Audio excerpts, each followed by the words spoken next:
The year is 80 AD. The air trembles with the roar of 50,000 voices. The beating of drums echoes through the stone corridors, and sunlight pierces the sky, glinting off bronze helmets and sharpened steel. At the heart of Rome, a monumental arena rises like a titan of stone and marble, the Colosseum. Here, emperors display their power, citizens demand entertainment, and men fight for survival. Beneath the sand, blood stains the arena floor. Above it, history is being carved into legend. This is not just a building, it is Rome's beating heart. It is the Colosseum, where blood met glory, and where the Roman Empire revealed its soul to the world. Part 1. Birth of the Colosseum. From Nero's lake to Rome's grand arena, the Colosseum, or the Flavian amphitheater as it was officially known, stands as one of the most iconic symbols of ancient Rome. To the Romans, it was more than just an arena. It was a declaration of imperial strength, a showcase of architectural mastery, and a stage for the brutal spectacle of gladiatorial combat. To modernize, the Colosseum embodies both the grandeur and the cruelty of Roman civilization. 1.1. The origins of the Colosseum. The story of the Colosseum begins not with its construction, but with the fall of a tyrant. In the mid-1st century AD, Emperor Nero ruled Rome with extravagance and infamy. Following the Great Fire of 64 AD, Nero seized vast portions of Rome's city center to build his luxurious palace, the Domus Aurea, or Golden House. Within its grounds, he even created an artificial lake, a symbol of imperial indulgence, but also a mark of arrogance. After Nero's death in 68 AD, the empire fell into chaos, with 4 emperors rising and falling in quick succession. Out of this turmoil emerged Vespasian, founder of the Flavian dynasty. Unlike Nero, Vespasian sought to project himself not as a decadent ruler, but as a restorer of Rome's traditions and a leader of the people. To erase Nero's legacy, Vespasian ordered that the Golden House be stripped of its excesses. On the site of Nero's artificial lake, he envisioned a grand amphitheater, built not for emperors, but for the Roman people. In 72 AD, construction of the Colosseum began. It was funded, at least in part, by the spoils of Vespasian's military campaigns, particularly the sack of Jerusalem during the First Jewish-Roman War. Thus, the Colosseum was built on the wealth of conquest, its foundations laid with the blood and treasure of Rome's enemies. 1.2. Architectural marvel. The Colosseum was the largest amphitheater of its time, and remains the largest ever built. Elliptical in shape, it stretched 189 meters in length, 156 meters in width, and stood over 48 meters tall. Constructed primarily of travertine limestone, volcanic rock, and concrete, the Colosseum was a marvel of Roman engineering. Its design combined strength, efficiency, and grandeur in equal measure. The amphitheater could hold an estimated 50,000 to 80,000 spectators, with entrances and staircases so well organized that the massive crowds could enter and exit within minutes.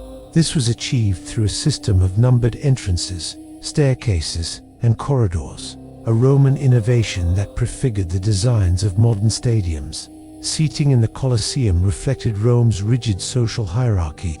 The best seats, closest to the arena, were reserved for the emperor, senators, and other elites. Higher tiers were occupied by the middle classes, while the highest and most distant seats were for the common people and even women. In this way, the amphitheater symbolized not only Rome's unity in spectacle, but also its divisions in status. Beneath the arena floor lay the hypogeum, a network of underground chambers, tunnels, and cages. This labyrinth housed gladiators, wild animals, and stage machinery, all hidden until the moment of spectacle. Trapdoors and lifts allowed sudden appearances, creating dramatic surprises for the crowd. 1.3. Inaugural Games. When Vespasian died in 79 AD, the Colosseum was still under construction. His son and successor, Titus, completed the project and inaugurated the amphitheater in 80 AD, with games that lasted 100 days. According to ancient sources, these inaugural games included gladiatorial combats, wild beast hunts, and even mock naval battles staged within the arena, where the floor was flooded with water. The scale of these celebrations was intended not only to honor the new amphitheater, but also to solidify the Flavian dynasty's bond with the Roman people. By offering spectacular entertainment free of charge, emperors reinforced their role as patrons of the masses. Bred in circuses, as the Roman poet Juvenal would later write, became the tools by which rulers maintained the loyalty of the populace. 1.4. Gladiators and the culture of blood. At the heart of the Colosseum's spectacle were the gladiators, men who fought and often died for the amusement of the crowd. Gladiators were typically slaves, prisoners of war, or criminals, though some free men volunteered for the chance at fame, money, or redemption. They were trained in specialized schools, known as ludi, where they learned the art of combat under harsh discipline. Gladiators were divided into classes based on their fighting style and equipment. Some, like the heavily armed Murmillo, carried large shields and short swords. Others, such as the Retiarius, fought with a trident and net, relying on agility and speed. These varied styles created dramatic contrasts in combat, turning the arena into a stage where strategy, endurance, and spectacle converged. Contrary to popular belief, not every gladiatorial contest ended in death. Gladiators were expensive to train and maintain, and many survived multiple battles. However, the crowd's cries of habit, "Hoc habet, he has it, he's finished," could influence whether a defeated gladiator lived or died. Ultimately, the decision lay with the presiding official, often the emperor himself. By granting life or death, emperors reinforced their image as both merciful and powerful rulers. 1.5. Exotic hunts and spectacles. The Colosseum's entertainments extended beyond gladiatorial combat. Venations, or wild beast hunts, featured exotic animals imported from across the empire. Lions, tigers, elephants, bears, and even crocodiles were brought into the arena to battle each other, or human hunters known as bestiarii. These spectacles highlighted Rome's dominion over nature and its ability to command resources from distant lands. Occasionally, the arena was transformed into a setting for mythological reenactments or executions. Criminals might be thrown to wild beasts or forced to participate in elaborate dramas where death was scripted as part of the performance. In this way, the Colosseum blurred the lines between entertainment, punishment, and ritual. 1.6. Symbol of power. Beyond entertainment, the Colosseum served as a powerful political tool. Its construction erased Nero's hated legacy and celebrated the Flavian dynasty's generosity. Its games distracted and appeased the masses, providing an outlet for both excitement and aggression. The amphitheater also projected Rome's grandeur to the world. Foreign dignitaries visiting the Colosseum would witness not only the scale of the architecture, but also the might of an empire that could command men and beasts to fight for spectacle. The Colosseum was, in essence, a theater of power, a reminder that Rome ruled not just through laws and armies, but through culture and awe. Part 2. Blood, Spectacle, and the Gladiators of Rome. The Colosseum, once complete, was not merely an architectural wonder. It was an engine of spectacle, a stage upon which the power of Rome was dramatized through blood, sweat, and the roar of the crowd. To understand its significance, one must step inside during the height of its glory and witness the brutal theater that defined an empire. When a gladiatorial day began, it rarely launched immediately into the grand clashes. Instead, the morning hours were reserved for lighter amusements and armal hunts, or venations. Exotic beasts were brought into the arena, each one representing Rome's vast reach across the known world. Lions from North Africa, elephants from Carthage, crocodiles from the Nile, bears from the forests of Germaniol, paraded as living trophies of conquest. For many Romans, these animals were as astonishing as the games themselves. To see such creatures was to see proof that their empire was limitless. The hunts were not simple slaughters, though they often ended that way. Bestiary or beast fighters were trained to confront lions or panthers with little more than a spear and shield. Some were skilled professionals, others criminals thrown to the animals as punishment. The sight of a man locked in combat with a lion symbolized Rome's dominion over nature, and the crowd cheered not merely for death, but for the demonstration of mastery. By midday, however, the games grew darker. The noon hour was often reserved for executions. Here, Rome transformed punishment into public theater. Criminals, rebels, and slaves could be sentenced to die in imaginative displays of cruelty. Some were forced to reenact mythological tales like being burned as Hercules or torn apart as Orpheus.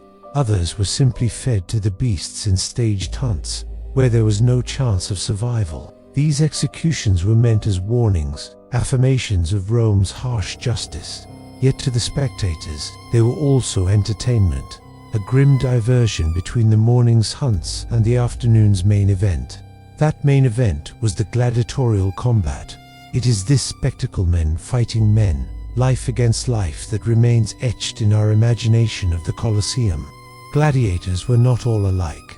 In fact, they were divided into distinct classes, each with their own weapons, armor, and fighting styles. A murmillo carried a heavy rectangular shield, and a gladius, his helmet crested with a fish. The retiarius, by contrast, fought lightly armored, wielding only a net and trident, relying on agility instead of brute force. The secutor was designed specifically to fight the retiarius, with a smooth helmet to prevent entanglement in the net. Each matchup was carefully planned to provide contrast strength against speed, defense against mobility. Despite our modern imagination, not every gladiator fight ended in death. Gladiators were valuable investments of time and training. Many belonged to schools known as ludi, where they were drilled, fed, and honed into living weapons. For their owners, to lose a gladiator recklessly was to lose a fortune. As such, matches often ended when one fighter was clearly defeated. At this point, the crowd would erupt in cries for either mercy or death. The emperor or presiding official made the final decision, but the voice of the people mattered. Thumbs up or thumbs down, though the exact gesture is debated, meant the difference between a spared life and execution. Gladiators themselves were complex figures in Roman society. Many were slaves or prisoners of war, forced into the arena. Yet some were volunteersmen seeking fame, glory, or the adoration of the masses. The paradox of the gladiator was that while he occupied one of the lowest rungs of society, he could achieve a level of celebrity unmatched by most free citizens. Victorious gladiators became heroes. Women of the elite swooned over them. Their likenesses appeared in graffiti, their names chanted in the streets. A successful gladiator might even be granted freedom, earning the wooden sword known as the rutis. The atmosphere inside the Colosseum during these combats was electric. 50,000 voices could rise in unison, demanding death or mercy, roaring with every blow struck. The architecture itself amplified this sound, making the arena a living cauldron of noise. Imagine the dust rising from the sand, the gleam of steel catching the sun, the smell of sweat, blood, and oil mingling in the hot air. It was not simply entertainment, it was a visceral, overwhelming sensory experience that bound the audience together. For the emperors, this was the point. The Colosseum was not just a place of spectacle, but of politics. By sponsoring games, emperors demonstrated their generosity to the people. They provided free bread and free entertainment, buying loyalty through spectacle. Every drop of blood spilled on the sand reinforced the emperor's image as both benefactor and master. The games reminded the Roman populace of the empire's power, its wealth, and its ability to decide life and death. But there was more than politics. The games also embodied Roman values: courage, endurance, skill. In combat, these were virtues the Romans held dear. Watching gladiators display them, even in death, reinforced the cultural ideals of masculinity and discipline. The arena became a theater where Rome's moral code was performed before the eyes of thousands. Yet beneath the grandeur, the Colosseum was a place of cruelty. The suffering of gladiators, the deaths of animals, the executions of criminal Saul were consumed as entertainment. Roman writers themselves occasionally criticized the games, questioning whether such spectacles corrupted rather than strengthened society. Seneca, the philosopher, lamented the bloodlust of the crowds, writing that people left the arena worse than they had entered.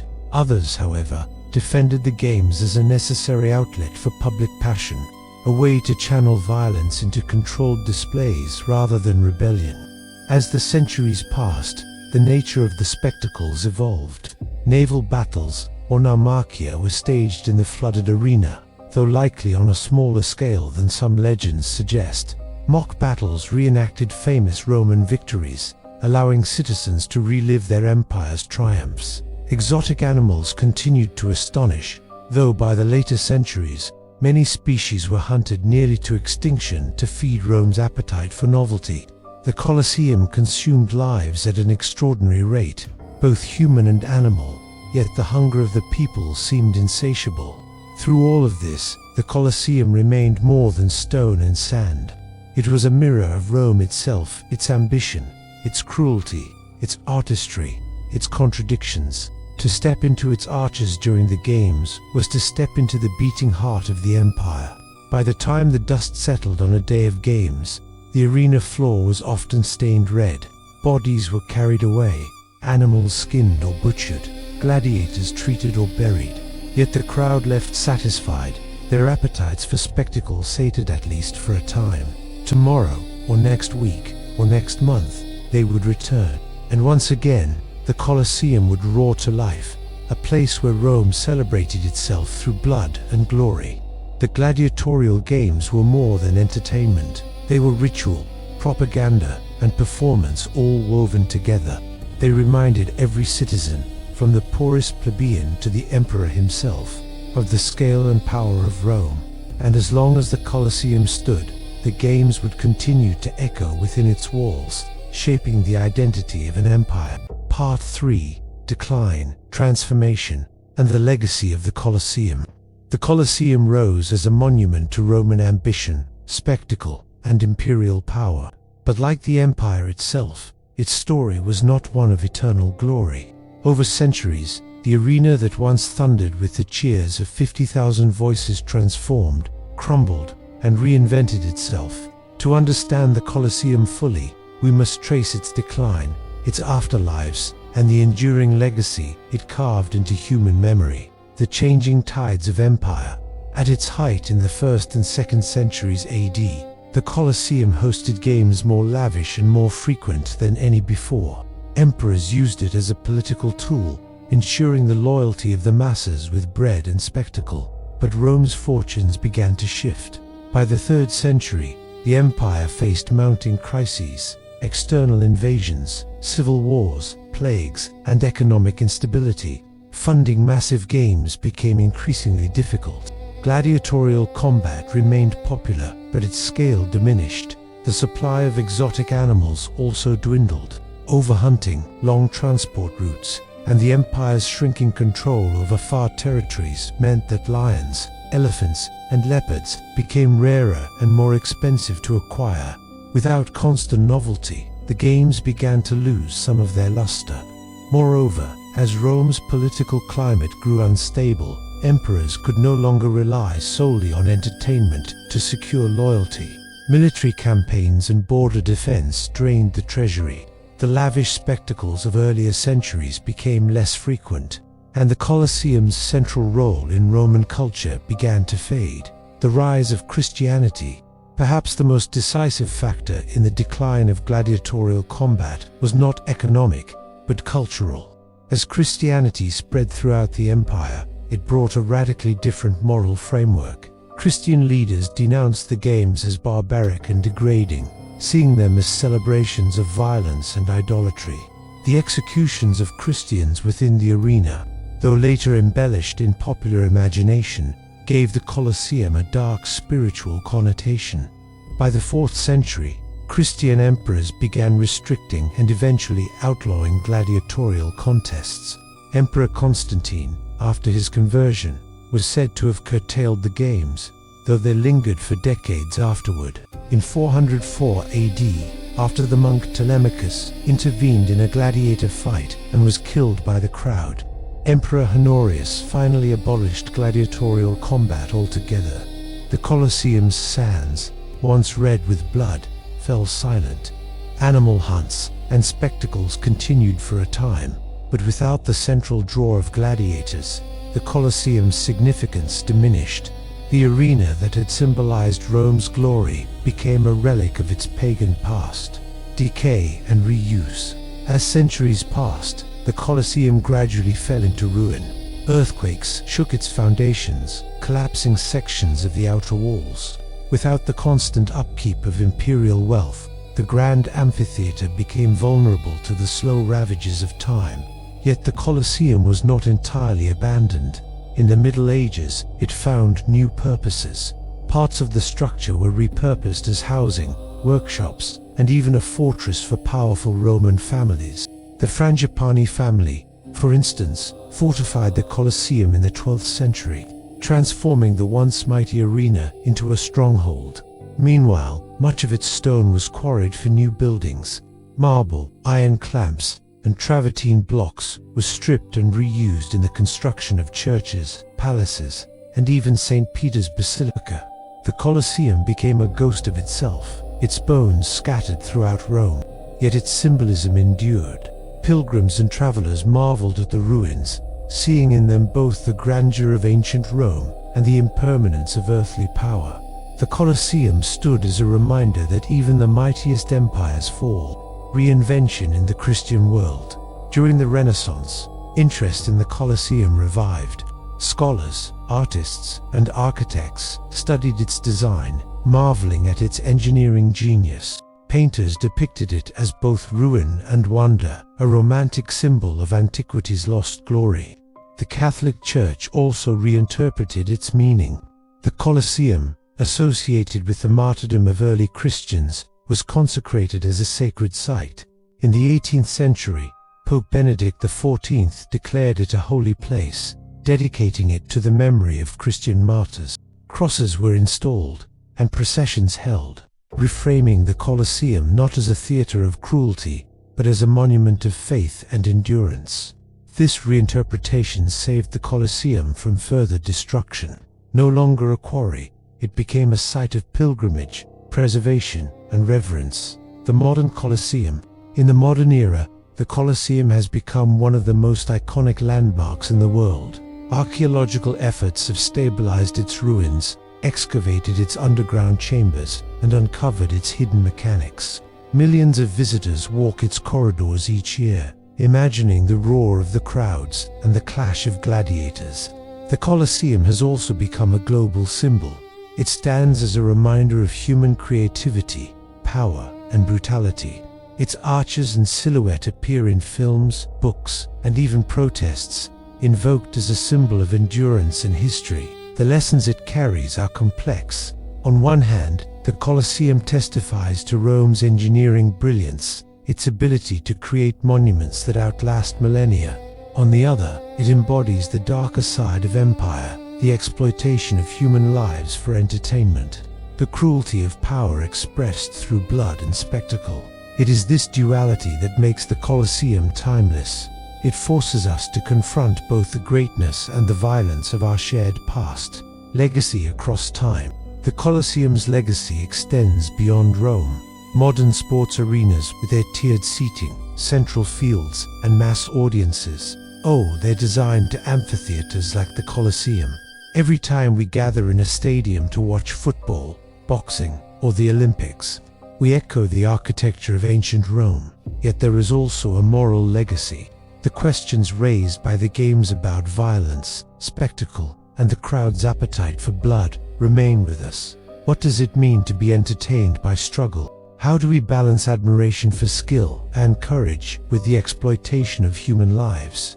The Colosseum challenges us to reflect not only on history, but on ourselves. The perfect closing.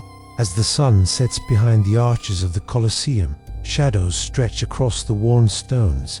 What was once the beating heart of Rome now stands silent, its walls weathered, its arena empty. And yet, within that silence, one can still hear echoes the roar of 50,000 voices, the clash of steel, the cry of victory, the plea for mercy.